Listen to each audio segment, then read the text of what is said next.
Good morning, everybody.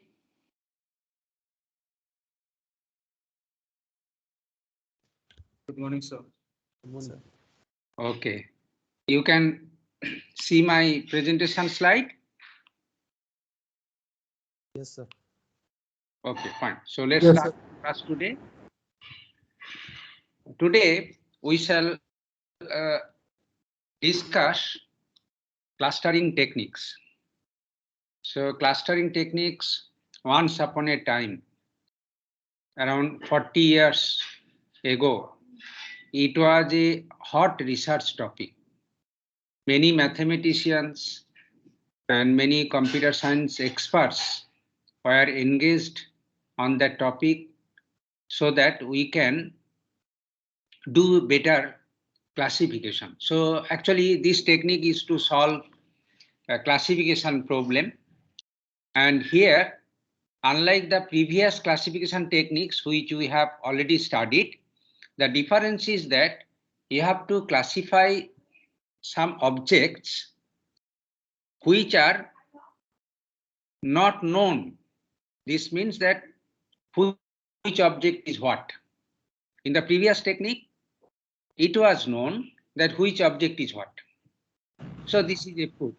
And if it is a fruit, then what is the name of the fruit? But in this case, you will be given a set of fruits only, but no name of the fruits, and you have to classify all the fruits for an example. Now, as I said, the topic is well-researched topic, in fact, as on today. And then many techniques are known.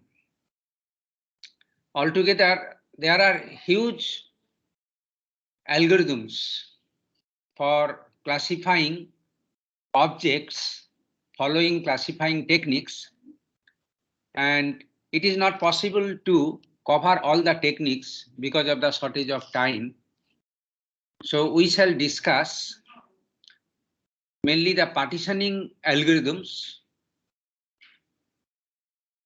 and hierarchical algorithms. Actually, all the classifying techniques can be broadly categorized into three broad categories: partitioning category, hierarchical category, and density-based category. Accordingly, algorithms are there. So in this class, we shall discuss first partitioning techniques as a clustering techniques. Now, I have already mentioned that clustering techniques comes under a machine learning algorithms, and here machine can learn following unsupervised learning. Unsupervised learning, right? Teacher will ask questions and then student has to give the answer, and then whether the question is correct or wrong, only teacher will tell, but teacher will not mention anything about that. Okay, for this question this is the answer. So by this process a student will learn for a question which is the correct answer. So this is the concept so far the unsupervised learning is concerned. Now for this unsupervised learning technique, which is also alternatively called clustering technique, there is a broad categories of techniques. First, in one slide, I will try to give you the state of the art algorithms which are very popular among different data analytics engineer to do the clustering job. So all the clustering technique can be broadly classified into 5 categories, right? I have already told you 3 categories. They are very popular, but recently added techniques, they are following graph-based approach using artificial neural network and some complex network concept. So 2 more latest addendum, they are graph-based methods and model-based methods. Now let's come to the discussion of partitioning methods. Again, there are many techniques like k-means algorithm, K-Medoid algorithms, K-Morse algorithm, Haji-Siemens clustering algorithms like. And again, for the K-Medoid algorithms, there are PAMS, Clara, and Clarence. In bracket, you can see when those algorithms were reported in the literature. As you can see, the K-means is one of the oldest algorithm known so far. Now let's come to the deep hierarchical based clustering technique. Again, it has two subdivisions. One is called the divisive method, another is called agglomerative method. Under the divisive category, there is an algorithm called Diana. And under agglomerative methods, many techniques are known: Agnes, Birch, Cure, Rock, and Chameleon. Next, density-based method. Again, there are a couple of methods known under this category like String, DBScan, Click, DenQ, Optics, Wave clusters. Next, graph-based, one technique which is very popular, it is called the minimum spanning tree clustering technique.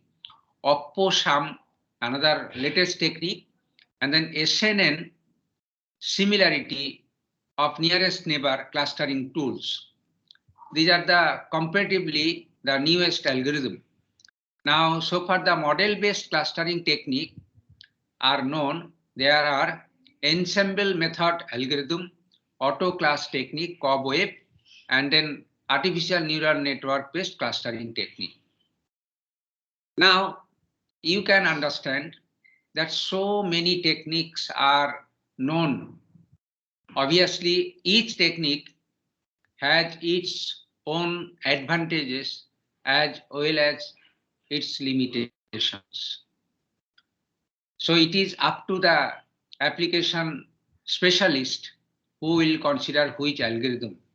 But given a problem to solve, you may not know which algorithm will work better for your problem. So in that case, we usually advise our researcher that, okay, you try out with all algorithms and then choose the best one. The best one may be clustering quality, that is the accuracy. The best one may be time that is required to do the clustering job. Mainly two things are key point by which the algorithm should be considered to solve a problem. Now, in this lecture, we shall discuss only two categories of algorithms, and that too not all. Under partitioning, we shall start a discussion today using K-means algorithm. After that, I shall discuss K-Medoid algorithms. And then in the next class, I shall discuss hierarchical method under which Diana and Agnes will be discussed. Rock will not be discussed because Rock is a simple modification of Agnes algorithm. And I will not be able to cover density-based method, which is very popular, but it is useful for clustering large database. That means if your records stored not in your computer memory, rather in your database, then how a clustering can be done. Once upon a time, this DBScan was very popular for in the field of data mining and information retrieval. Now let us first come to the discussion of K-means algorithm. This is the one oldest algorithm, but old is gold. Still, this algorithm is very popular among the mathematician and then computer scientist. This pioneering algorithm first proposed by Hartigan and Ohm in 1979. The algorithm is pretty simple, in fact. So to understand the algorithm also will not be so much difficult if we little bit hold our patience and attentive. Now here, the problem is you have given n distinct object. Now, what I want to say, the object, as you see in the in our discussion, I frequently will refer the concept objects. So objects nothing but your data, right? It is just like a record. And how an object can be defined? An object can be defined a number of attributes. So n distinct object, they are not same, of course. Even if some objects are similar also, that will not be a problem. But we assume that you have given n number of distinct objects. Then this algorithm, this is the k-means algorithm, will divide, or we can say will group, or we can say will cluster. So divide, group, cluster, partition, whatever you can say, all are valid into k groups, k number of clusters. So n objects are to be grouped into k groups. It is the concept like. So you can understand what is the input and what is the output. Now in this algorithm, one more input is k. That means as a user, you have to mention what is the value of k. Certainly k should not be a value greater than n. In other words, k should be less than n. And k equals to n, it is a trivial case. It is not actually a problem, right? So usually the k value should be a lesser value than n. Okay, so if n is 100, then possibly k may be 10 or 15, like that. Okay, now, so the idea is that you have given n objects and you have to group them into k groups in such a way, and that is why the problem, in such a way that intra-cluster similarity is high. What is the meaning of intra-cluster?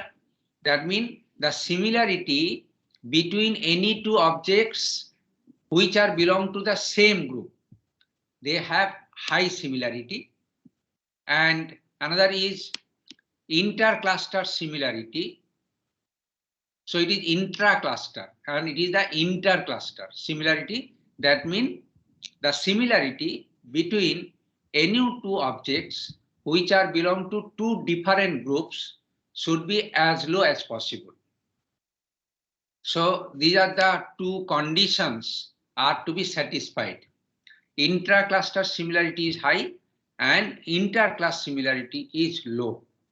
That means all members which are belongs to a group, they are highly similar, and the two members which are belong to two different groups are dissimilar. So this is the concept. I hope you have understood what is the problem. Problem is, again I am repeating, you have given n records, n objects, and you have to divide the objects into k groups in such a way that intra-cluster similarity is high and intra-cluster similarity is high and inter-cluster similarity is low.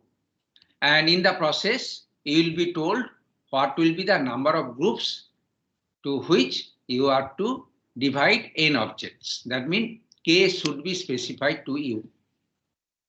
So this is the algorithm that we have to develop, and this is a problem, rather I should say, this is your problem, and we have to solve it using k-means algorithm. Now let's see what are the different steps involved in the algorithm so that we can understand how the k-means algorithm work for you to cluster n objects into k clusters. So here, this is the step 1. So it selects k number of objects at random from the set of n objects. And I repeat, at random. Right? So the k value that is given to you, k is for example 10. So from the given n records, you have to select 10 records at random. Randomly you can select, that's all. Okay? And these randomly selected objects, will be termed as centroids. So they can be considered as centroids. Say they are just like a leader or head man like. They are also alternately called center of gravities of K clusters. Okay, and then so you have selected, it is like this. So suppose these are the different objects given to you.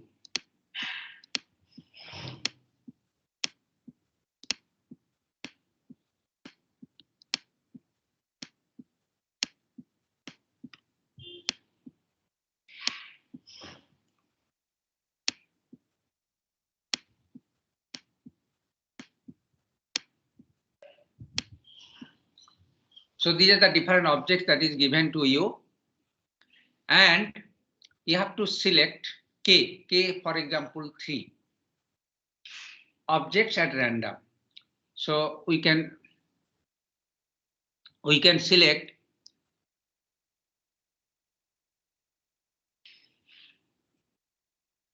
K random number, say it is 1, and say it is 1. We have selected at random.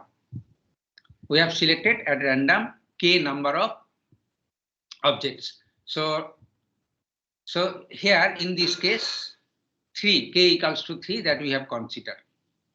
Okay, so this is the first step. Now second step. Okay, so second step is this one. In the second step, for each of the remaining objects, it is assigned to one of the closest centroid. Now, so this actually, the idea is that it is called initial clustering. Now let's see what is the idea of the initial clustering. So idea of the initial clustering, it is like this. Like this. So suppose this is the one, right? Cluster head. Okay.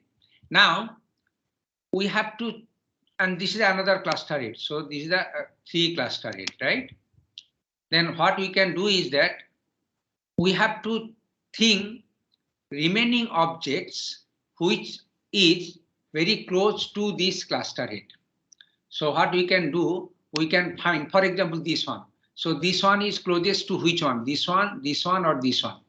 So we can find the similarity, or we can find dissimilarity, right, between the two. So it is actually distance calculation, we can say. So how much distance from this object to the center head, to another center head and another center head. And out of the distances, which will be the minimum, that will be considered that, okay, this object is right under this cluster head. For example, this object can be considered under this cluster head. Similarly, another object, this one, again we can consider the distance from this object to this object. And if we see that this is close to this one, then we can make that this is there. Similarly, another object, say this one, we can calculate the distance, this one and this one, and you can see that this object under this cluster. Now next we can then this one also, then we can repeat the same thing, and we have to decide that this object belongs to which cluster. So this way, when we can check all the other objects other than the cluster head, they will come under a particular cluster head only. So this is the second step. Then the third step, once the initial clustering is done, we have to repeat the same procedure, right? That means the procedure repeat step 2, but with the different cluster head. What is the idea? Idea is that in step 3, we should update the cluster head. Earlier, who was the cluster head? We have to change the cluster head. Now let's see how this updation can be done. How this updation can be done. For the updation, suppose under this cluster, these are the different objects. Under this cluster, these are the different objects. And under this cluster, these are the different objects. So these are the three clusters we have formed based on the step 2. And this is my initial clustering, I can tell. Now, here, what is the idea is that taking the mean, that is why the algorithm name is k-means. So we can take the mean of all the objects, and that mean may be lying here, but it is not a real object, it is actually a virtual object, right? What is the idea? This is the location of the mean of all the objects which are there in this cluster. Likewise, we can find, say, this is the mean of all the objects which are under this cluster. And this is the mean of all the objects which are under this cluster. Now they are called hypothetical mean, right? Or hypothetical object rather, or it is a virtual object. They are not real object, right? But this virtual object is actually based on the mean calculation of all the objects under a cluster. Now I shall discuss how the mean of composite object can be calculated. Okay, so this is the new center head. So this is the new center head and this is the new center head. Okay, once this new center head are chosen, what you have to do is that you have to forget about this cluster boundary. Now it is as if the step 2 again, but in case of step 2, instead of this cluster head, it will start this cluster head, this cluster head, and this cluster head. Okay, and repeat the same procedure, getting another cluster like this one, right? This one, and maybe this one. It is like that. Okay, so this is the second cluster, it is there, right? Now, after getting the second cluster, again you repeat the step 3, right? Followed by the step 2 again, and we have to repeat until you are happy. Now, what makes you happy, that also I'll tell you. So this is actually the step 4, right? The assignment or this repetition will continue until you reach some stopping criteria. I'll discuss what are the stopping criteria. Okay, I hope you could understand the algorithm. So this is a very simple algorithm. If you have any difficulty, let me know so that I can, right, put my another effort to it. Okay, elaborate it. I hope you have understood, right? Any difficulties to understand? Okay, I understand that. Okay, you are feeling comfortable. So let's proceed. Yes, please. So your diagram shows that the same set of data can be put into different clusters depending on our requirements. Same set of data can be put into different cluster depending on requirement. Yeah, that is fine. Yeah, absolutely. Okay. Okay, let us have some other example so that you can understand. I'll start with a real example. Now, in this understanding, the idea is, there are few things that is important to understand because I have not told explicitly. The first thing is that how we can update a center head. I told that some mean calculation. So I have to elaborate it. And then, other things are pretty simple to understand. Okay, so the idea is that the objects are needs to be classified. Here you can consider, I'm telling you for a hint so that you can understand. Say you can recall once I gave an example where the clustering to do the marks and accordingly their grading can be done. So what is the objects at your disposal? The objects are basically marks obtained by say 100 students. So these are 100 objects are there, and then marks may be 1 subject, marks may be 5 subjects. Now for simplicity, let us consider marks obtained by 1 subject, and then we want to make them grade: EX grade, A grade, B grade, C grade, F grade, D grade, all these grades. Now, so idea here, the marks, the object actually here, right, expressed in terms of some real value, right? So initially you can, right, select, say k may maybe 10, right, or say number of grades, how much grade is, maybe say ex, a, b, c, d, p, f grade, so there may be 7, so k you can consider 7. So 7 numbers that you can choose randomly, which is actually the initial cluster head. And then we can see that which marks is very close to each marks which have been considered as a random center head. And then this way, one initial clustering will be obtained, right?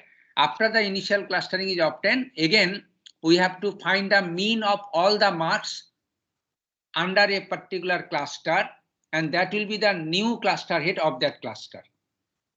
Likewise, 7 clusters, 7 new cluster head will be chosen.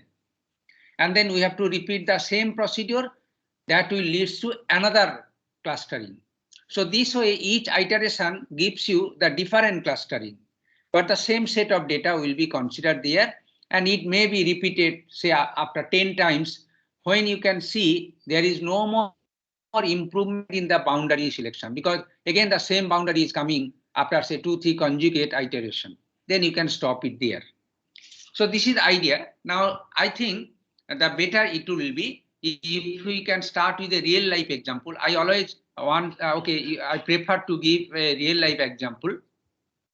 Now this is a simple clustering algorithm which I have discussed in a textual manner. It is specified precisely in the different step. I hope if you can follow the previous 2 slides, it will not be very difficult to understand. This is actually a formal way of representing the algorithm. Okay, now let's see the idea about this algorithm so that we can understand. Now here we assume that the objects are defined by a set of attributes. So it is M. M can be as small as 1, right? And then there is again need to distance computation, because you can understand that the distance from a non-cluster head to a cluster head.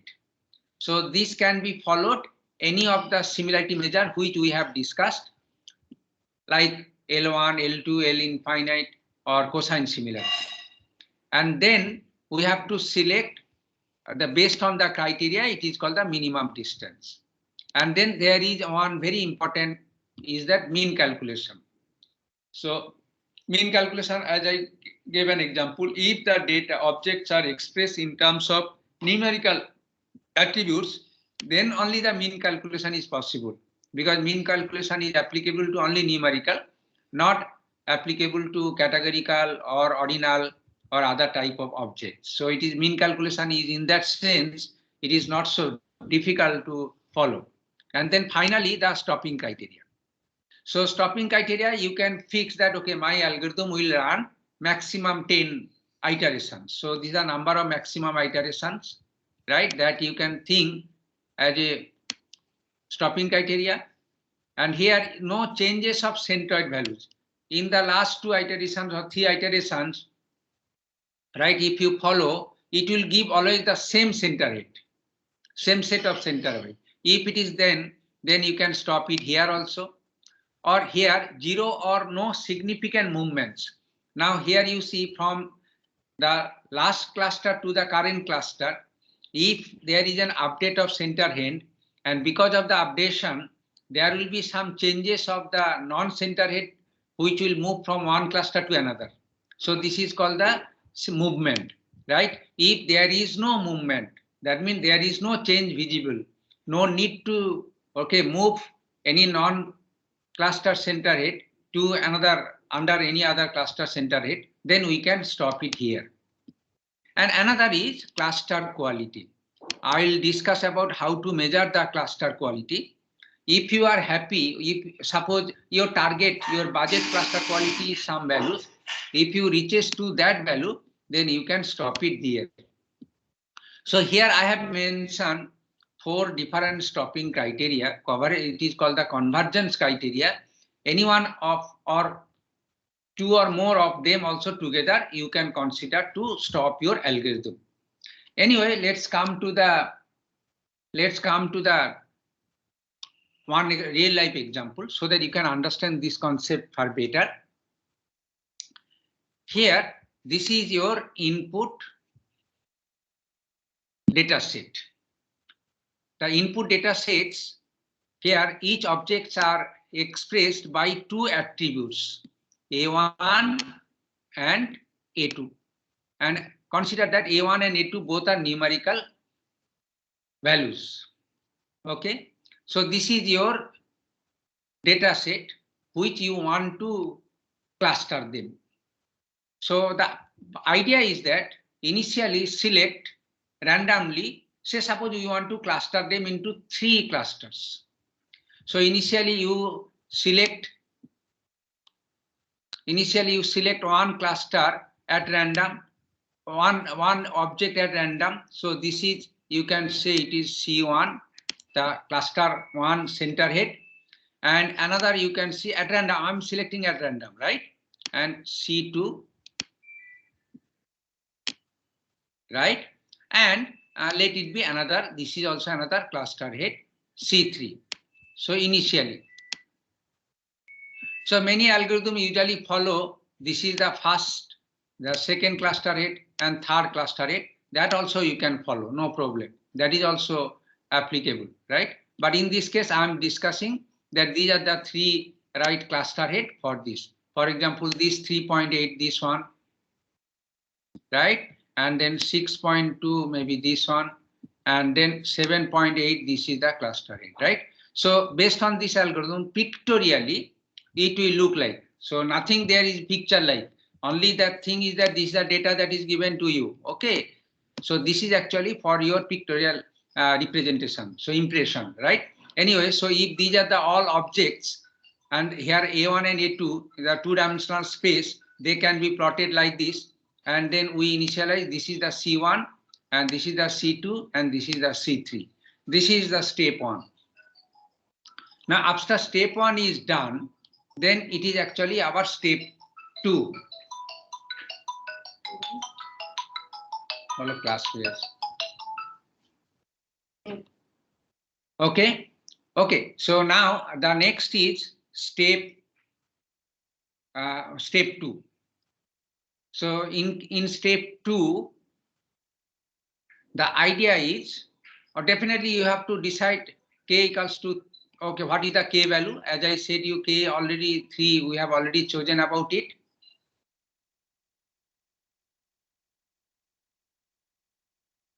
Okay.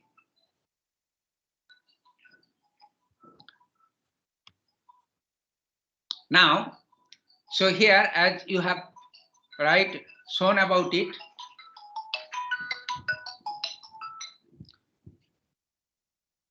just a minute.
Okay, I'm extremely sorry. There was a repeated call, so that is why I thought that it is an urgent, and then I could not avoid it. Anyway, it's okay.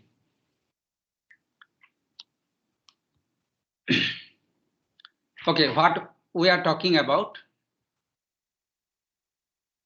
So this is the initial data set that is given to you, and you have also told that K is 3, and accordingly you choose 3 center head. As you can see 3 center head C1, C2 and C3 that have been chosen. It is like this. So this is called the randomly selected centroid, and these are the corresponding to the centroid object that you have chosen it. Okay. That's fine. So this is, I think, is very simple. And next is we have to the step. It is the first step, step 1, and then step 2. That is actually to decide which non-cluster head object should come under which cluster head. So this is the next task. And for the next task, as I told, that you have to follow certain distance measure. So as they are the numerical objects, so it is better to follow L2 norm. L2 norm is Euclidean distance measurement to measure their similarities. So another table that we can maintain, because we have to store the distance from this C1 to all other remaining non-cluster objects. Similarly, from C2, the distances of all remaining cluster heads. Similarly, C3, the distances, right, all distances from C3 to other cluster head object. So this way you can see 3 different distances. D1, they are related to the distances from C1. D2, they are related to the distance from C2, and D3, the distances from C3. So which we can maintain in the form of one table. So this table actually you can see. So this is the object 1, right? And here you can understand those are the cluster head they have not considered in this computation because their distance from is not there, right? So here all the objects, those are there, and then D1, it indicates that for this object the distance from the cluster head center C1, and this D2, that distance of this object from the cluster head center C2, and this is the distance of this object from the cluster head center D3. So this way the other distances from each objects, right? So this is the another object, and the distances from C1, from C2 and from C3 that can be stored. So these are very typical things, it is, right? You can follow it, and this is actually your second table from the first table that we have, right? And now then we have to decide that these objects should come under which cluster head. Now here, as you see, this is the minimum distances. This means that this object should go to the cluster head center 2. Similarly, so for this object, as you see, D1 is the minimum cluster head. So this object should go to the cluster 1. So this way, here is your initial clustering, right? That means which object goes to which cluster. As you can see, under the cluster 2, this object O1 and this object, and then these are the 2 objects are there. Okay, so these are the different objects under the different cluster. Similarly, and so this is the cluster 1. Under this cluster 1, all these objects are there, right? These objects, in addition to these 2 objects are there in the cluster center, right? And another. So these are the objects go to the cluster. So this pictorially looks like, right? So for example, this is the cluster C3, this is the cluster C1, and this is the cluster C2. Okay, now here you can see initially you chosen these are random cluster head, and after this random cluster head, initial clustering which you can obtain, it is like this. Okay, so this way the initial clustering is done. Now our next step, this is the step 3. Step 3 tells that we have to decide or update the cluster head. Now, how this updation can be done? Now, this, for example, this is the one object which is belong to the C1. Say, for example, this is the object C1, right? And then another object may be this one. This is another object.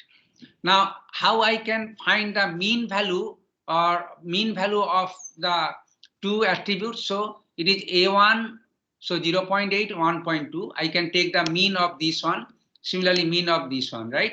So if I take all the objects which are under a particular cluster and take the mean with reference to the first attribute and then the mean with reference to the second attributes, then we can get one virtual or hypothetical object. It is not the real object. It may be real, but usually unlikely that it will be real object. This will be the new cluster head. So you can say it is C1 dash. Similarly, for this, there will be a new cluster head. Let it be C2 dash. And here also new cluster head. It will be C3 dash. So these are the new cluster head can be stored in the form of a table. As you see, this is the based on our mean calculation. C1, C2, C3 are the new cluster head. So these are the old cluster head, and those are the red spot. They represent the new cluster head.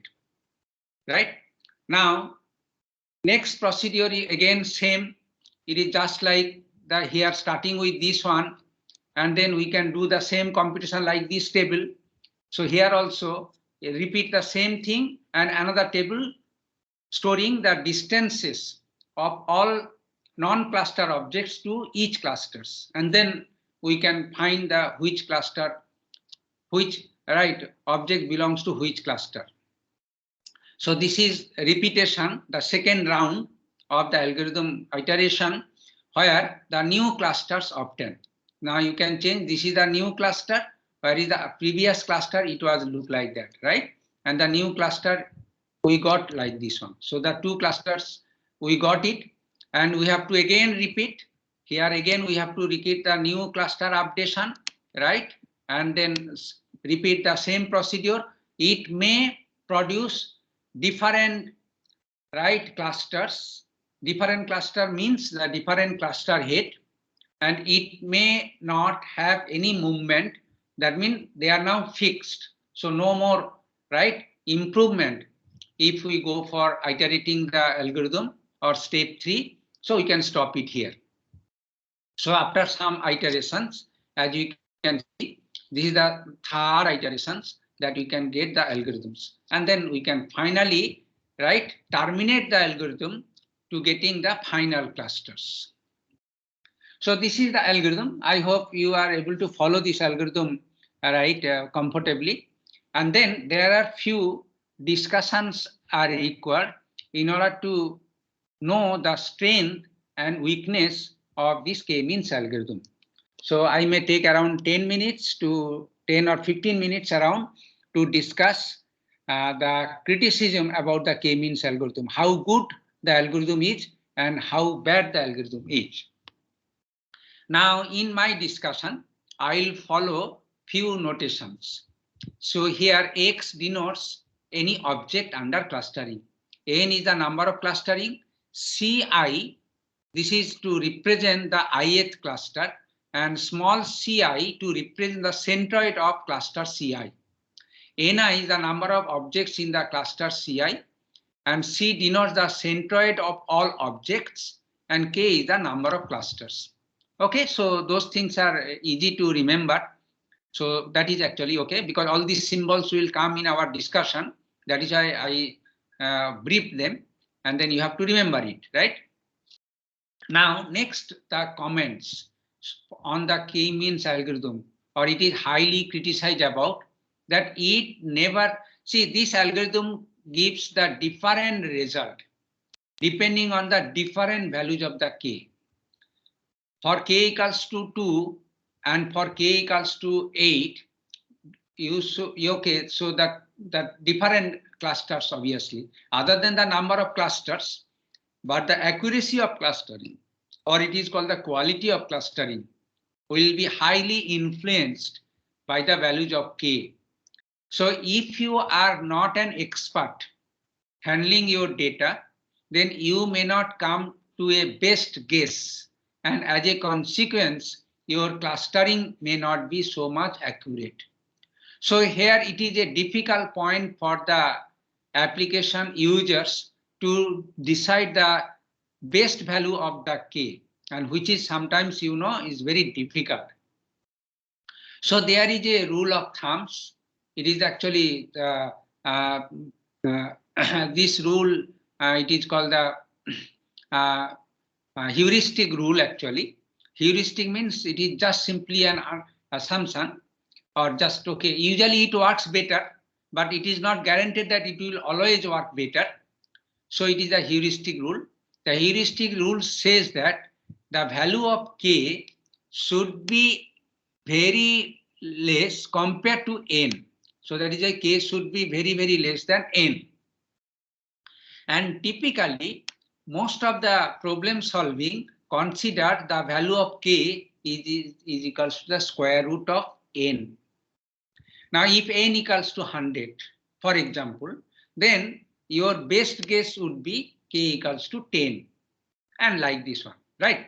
So this is the rule of thumb or heuristic that you can think to decide the value of K if it is not mentioned explicitly to you that, okay, I need this kind of K clusters, okay? If it is not mentioned explicitly, then you have to assume the value of K. It should be sufficiently less than N, and usually the value of K will be square root of N, where N is the number of objects to be clustered. So this is value of K. Now the idea is that how the cluster quality varies with the value of K. Because if you don't know which is the best value of K, then definitely if you report a result, then that result is under suspicion, because you have to prove yourself, validate yourself that, okay, I got very good clusters, good clustering. So in order to do that, you have to first decide how you would like to measure quality of cluster. So cluster quality. Now, quality of cluster that can be measured using a metric.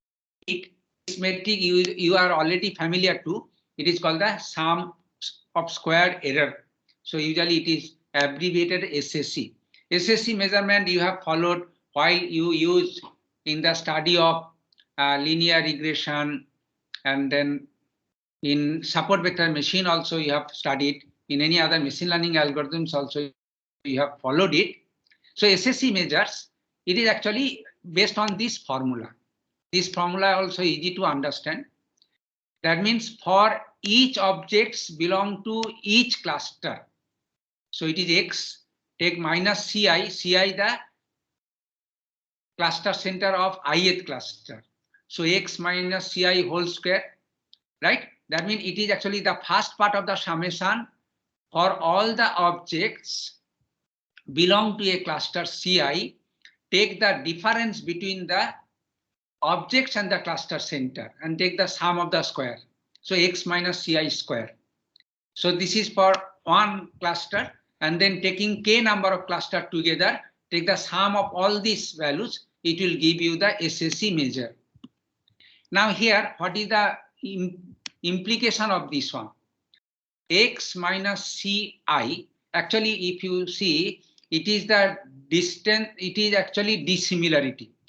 Dissimilarity between X and Ci. So X minus Ci is a dissimilarity calculation in that sense. If they are same, then definitely this will be 0. If they are not same, that value will be a higher value other than 0. So in other words, this X minus Ci, so far our clustering quality is concerned, it is also called the cluster error. So if there is no error, 0. And if there is an error, it is a positive quantity. And when we take the square of the differences, so always the error calculations will be a positive quantity. So this way, it is called the sum of squared error, and it indicates the cluster quality. So suppose with K equals to 2, you calculate SSE as say value 14.5. and with k equals to 5, you calculate the value of SSE is say 10.5. Then definitely the latter one is better. So you can consider k equals to 5 for your cluster. Now this is actually we have followed the Euclidean distance or L2 norm, but it is not necessary that you have to follow L2 norm.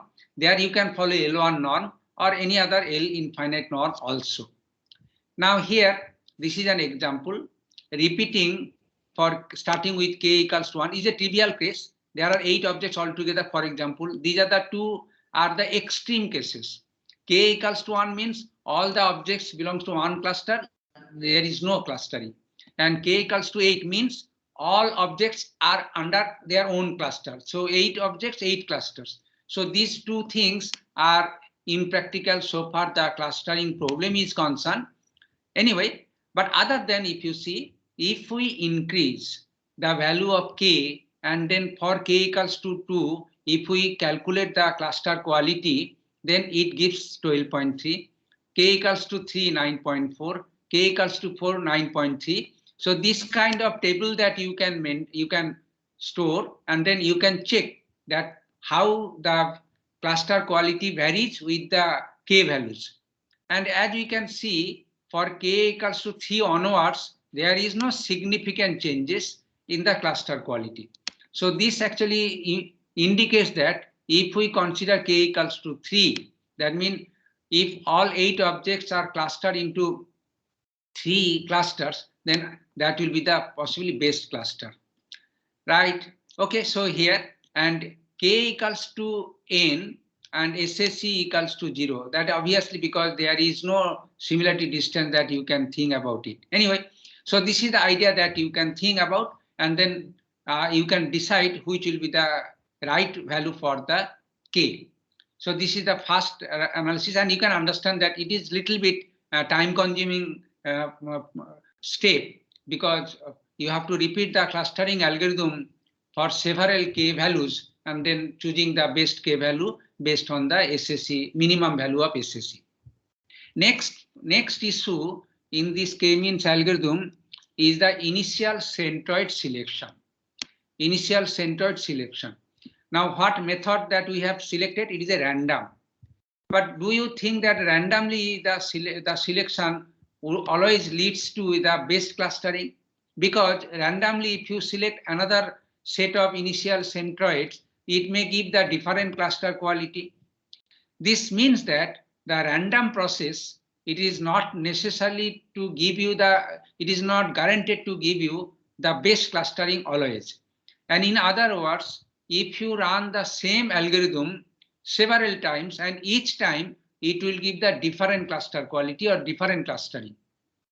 This because it depends on initially what are the different cluster head you have chosen in your starting point of the algorithm. So this problem therefore it is okay, there is an issue regarding how we can select the best initial centroid. Again, selecting the best initial centroid, there is no any theorem, no principle, no any proof or concept that you can follow. Okay. Now, what is the idea? Idea is that you can repeat the same algorithm for selecting a set of cluster centers at random and then get the result and then repeat the same procedure and repeat the result. Then how many different trials that you can have it? So if you have to select k number of cluster head from n objects, then the number of repetition that is required, it is expressed in this form. Okay, mathematically it can be proved that it is there. So you have to try out so many what is called the trials. For an example, if you have given n equals to 20 and you have to make the 4 clusters, then the time that is required is order of 10 to the power 10. You can understand this is impractical to test out, try out, than choosing the best initial centroid because this is a combinatorial explosion time which needs maybe 30 days continuously if a computer run about it.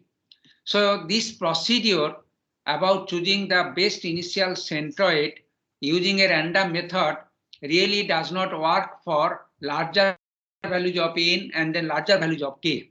So typically, this method of deciding the initial centroid by a random choice is applicable only the sample size is small, around 100 to 1000 maximum, and then k is accordingly less, 10 or so, 10 to 100 or 10 to maybe it is 30 or so. So k is relatively small, and then n also relatively small. Then only we can try out it, otherwise we cannot. Now considering the two comments, so deciding the best value of k and deciding the initial centroid, you can understand that if we have to repeat it to search for the best cluster, then it is really a time consuming task. Next thing, that which measurement that you can consider to decide that which non-cluster head object should come under which cluster head. So for the purpose, we have to decide that which objects, non-cluster head objects, are closest to the cluster center. Now this closeness measurement can be achieved by distance measurement, or rather we can say the proximity measurement or similarity measurement or dissimilarity measurement. For similarity or dissimilarity measurement, we usually follow L2 norm, but again L1 norm, L infinite norm also equally applicable to the numerical objects. So you also have to take a final call about which norm you should consider to take the measurement of closeness of the two objects. Then you have to repeat with all possible norms, those are available, or all possible distance measurement that you have already learned. Again, it is a procedure. If you are not an expert that, okay, this norm will work for me better, otherwise then you have to, okay, follow the trial and right C method. And then this is again a little bit expensive. Now here, if you consider L2 norm, then cluster quality that can be expressed this way. And if you consider L1 norm, then the cluster quality should be expressed this way. Because L1 norm, you follow this one, which is the city block metric, as you can notate it earlier. So different metric depending on the cluster quality, also the metric will be different. So in this case, it is sum of squared error. If you take L1 norm, it will be sum of absolute error, right? And if you consider, say, cosine similarity, that is also another distance measurement. Now in that case, the quality that can be expressed, it is called the total cohesion. And this is the formula for measuring the total cohesion. Total cohesion based on cosine similarity, where cosine similarity between x and ci can be expressed using this formula, which you have already learned about it. So here different objects O1, O2, .on, and then these are the different frequencies, right? It is called the turn frequencies. For example, here D1 is a document object, D2 another document object, Dn is the nth document object, and we have to find the similarity between D1 to Di, any I to I equals to 2 to n. So this is the similarity measurement. That similarity measurement, as you have already noted, depending the frequency of occurrence of the different words or keywords or phrases, we can store the different frequency components. So these are the frequency of the different keywords. For D1, for D2 object, different there. And these, the frequency measurement between the two objects can be used to calculate the cosine similarity, which is this formula, right? And then using this cosine similarity cos xci, the distance between D1 and D2 can be calculated. From D1 to any other can be calculated. So this measurement for the, if we follow the distance measurement as a cosine similarity, then the quality can be estimated, and which can be expressed as a total cohesion. So it is a total cohesion. Now here also our objective of algorithm to minimize SSE, to minimize SAE, and so far the total cohesion is concerned, when we cosine similarity, we have to maximize, because when they are very similar, total cohesion is 0, and total cohesion is 1, and if it is dissimilar, then it is 0. So that is why the larger value is favorable. Larger value of cosine similarity is favorable towards the cluster quality. That is why we have to maximize the total cohesion. On the other hand, for SSE and SAE calculation, we have to minimize. So if you follow L2 norm, L1 norm, then SSE or SAE should be considered. If you consider cosine similarity, then TC, the total cohesion, should be considered for measuring cluster quality. Okay, so this is the idea about so far the distance measurement tricks that you have to follow it. And next step, it is the cluster center updation. Now, updation, how we can find that, okay, once a cluster is known to you, then you have to update the cluster head. So this cluster head updation can be based on, this is the formula as you can see. If CI is another ith cluster, and to choose the new cluster at CI, we can take sum of the object value X divided by total number of objects into this cluster CI. So it is actually, if you see, this is nothing but a mean calculation, right? Here X, sum of X, as you see, X is an object, X is a vector. Now, so sum of vectors is not the same as the scalar summation. Okay, so X may be, okay, X is an object which is defined by n number of attributes.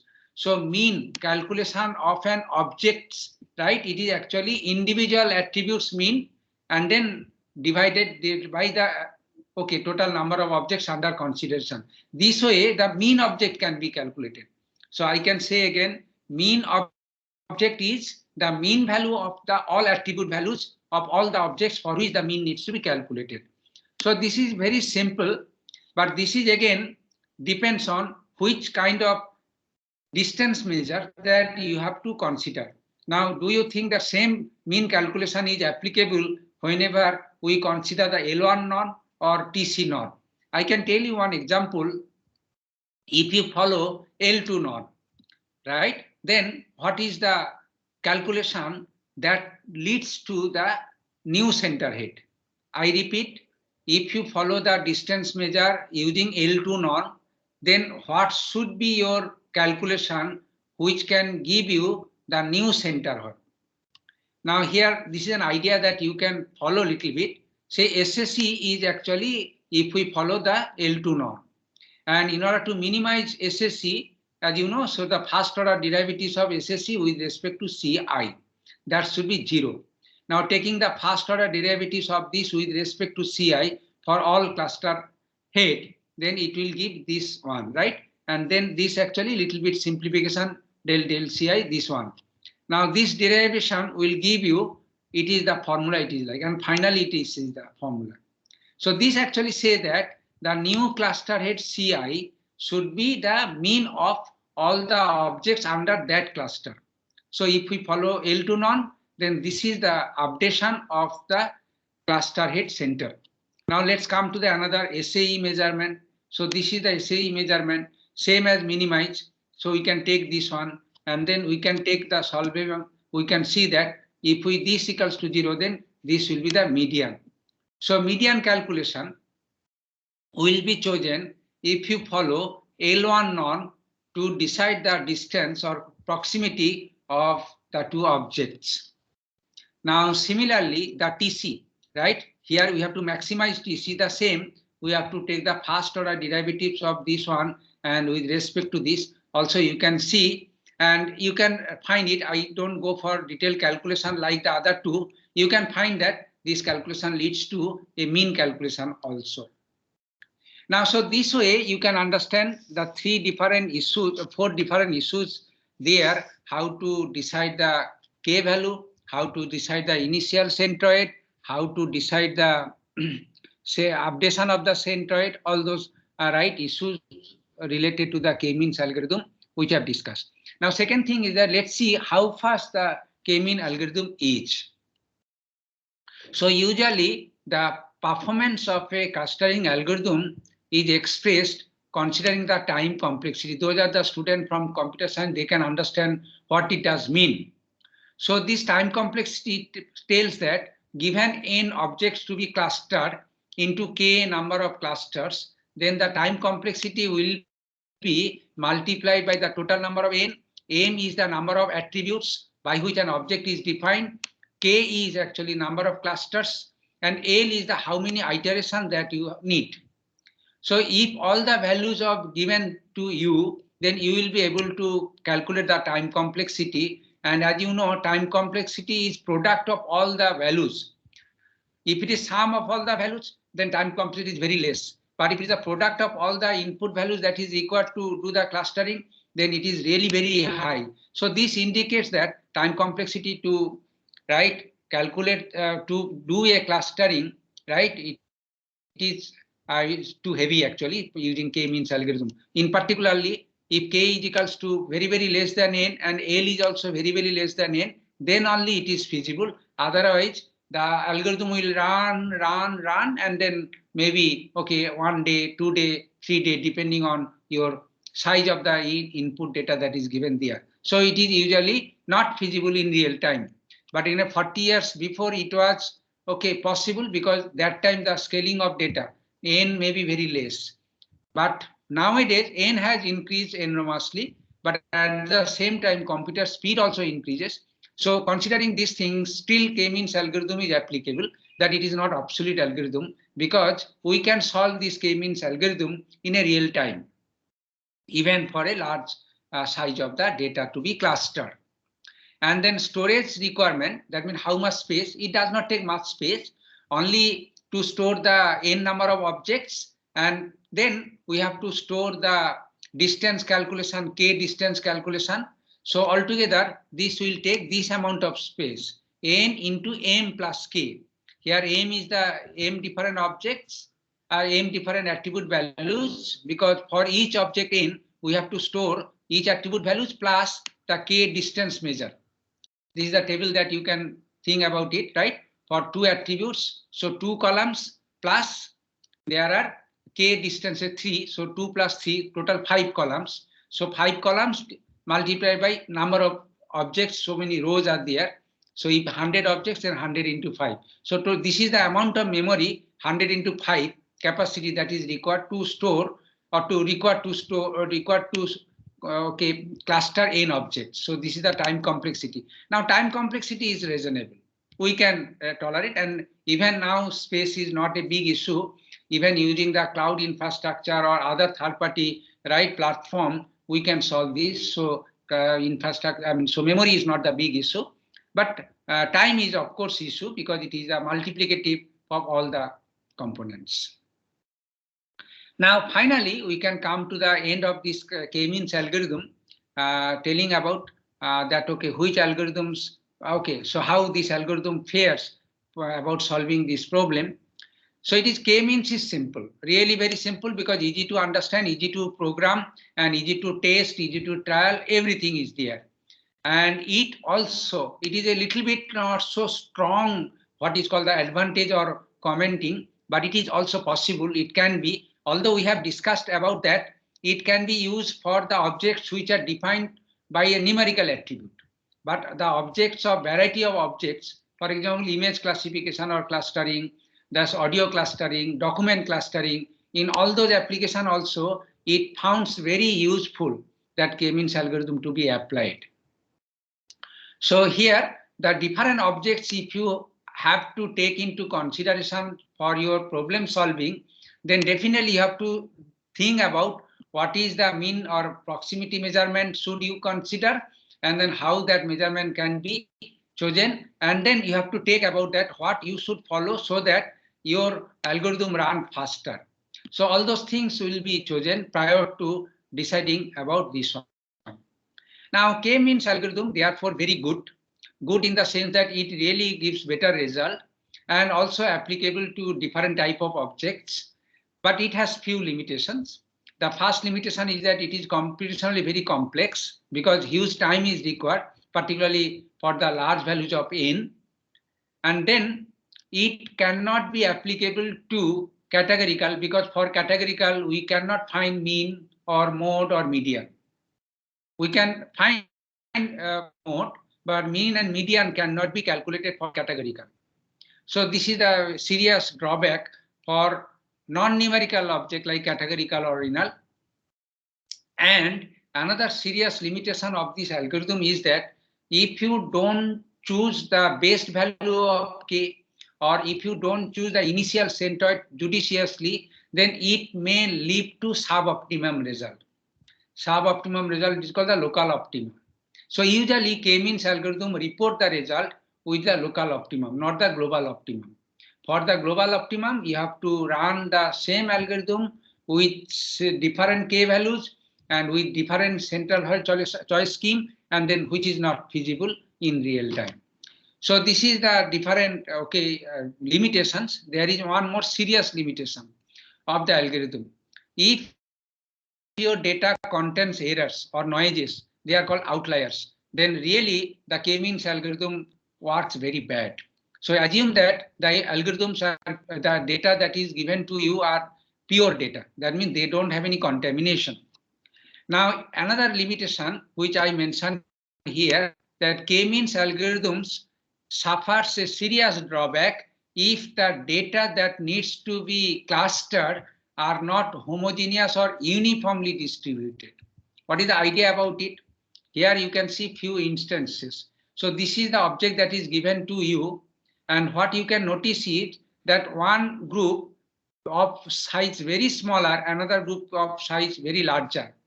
Now, if the clusters that needs to be obtained are not of the more or less similar size, then usually k-means algorithm leads to a very bad result.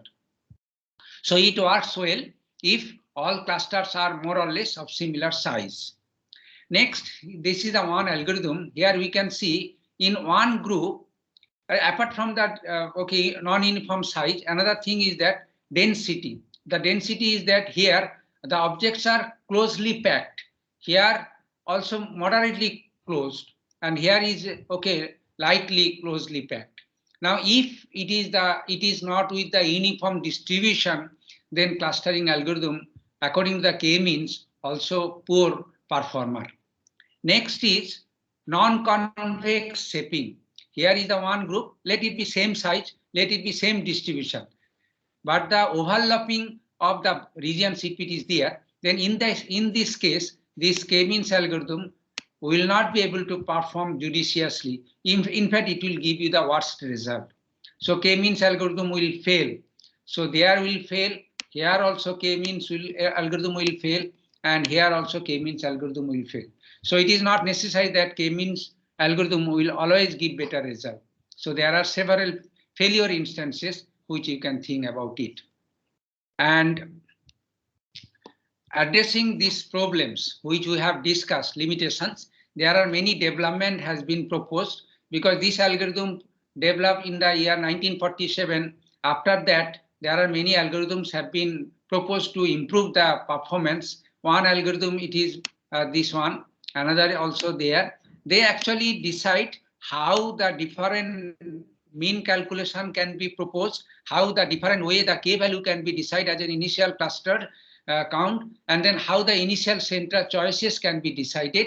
And also few variations are there, how this k-means algorithm can be applied to different objects with different attributes. So depending on the different problems in the k-means algorithm, the different solutions are available, and those are the pretty is there. And one good book, actually, if you can find it from the net, this is a survey paper published in SCM Computing Survey, a review. But it is again, 1999. So till 99, those are the algorithm have been proposed. You can, so those survey covered this one, but those are the latest one, because after 2000 also till 2005 or so, many good algorithms have been proposed. They are not in this literature. So this is the k-means algorithm. And if you want a little bit break, maybe 5 minutes break, we can give 5-minute break, and then we can back after 5 minutes to continue the next part of the k-means algorithm. There is one variation I will discuss about. It is called the k-medoid algorithm. So do you want a break, or we will continue? It will take another 30 minutes or so. Sir, a break will be fine. Yeah, that is fine. So let us have a 5 minutes break, It is now 11:15. We shall be back at 11:20. Okay. Okay, sir.